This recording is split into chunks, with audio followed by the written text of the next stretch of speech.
My name is Lynthia Edwards. I'm from Alexander City, Alabama. I'm currently based in Charlotte, North Carolina, and I'm with Richard Beavers Gallery. I've been creating art since I was like 5 years old. I learned it from my father and just took to it, trying out little sketches and things like that, and it just grew. It's just something that I had a love for.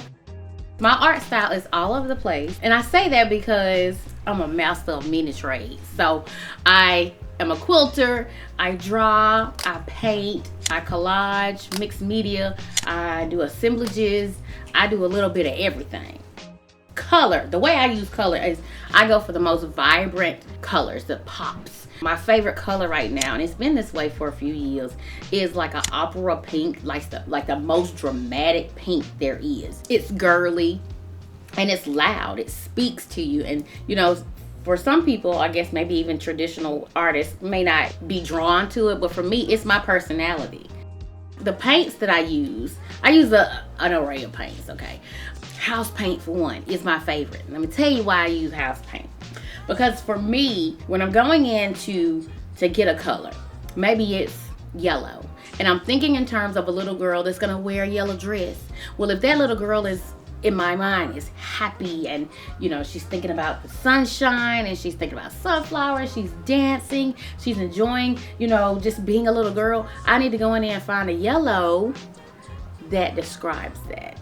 And it may be sunshine yellow dress, or the happiest yellow ever. That may be the title, and that's the color that I'm gonna choose, because I want that color to reflect the feeling that I want that particular image to tell.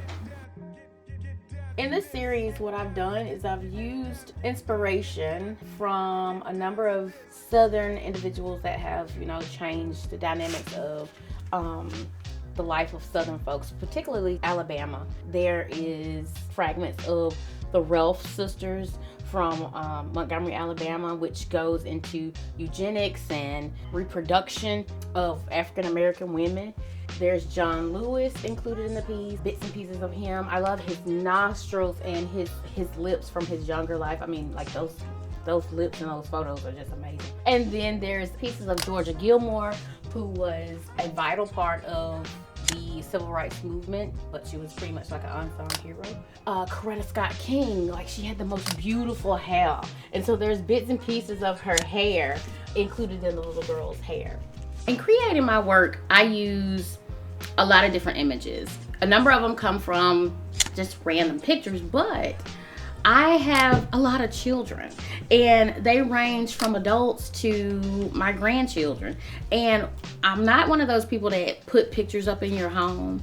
And so one of the ways that I can immortalize them is I take their photos and I print them out and I put them in the work. That's just a way for me to involve the people that I'm inspired by, being my children and my grandchildren, and create work.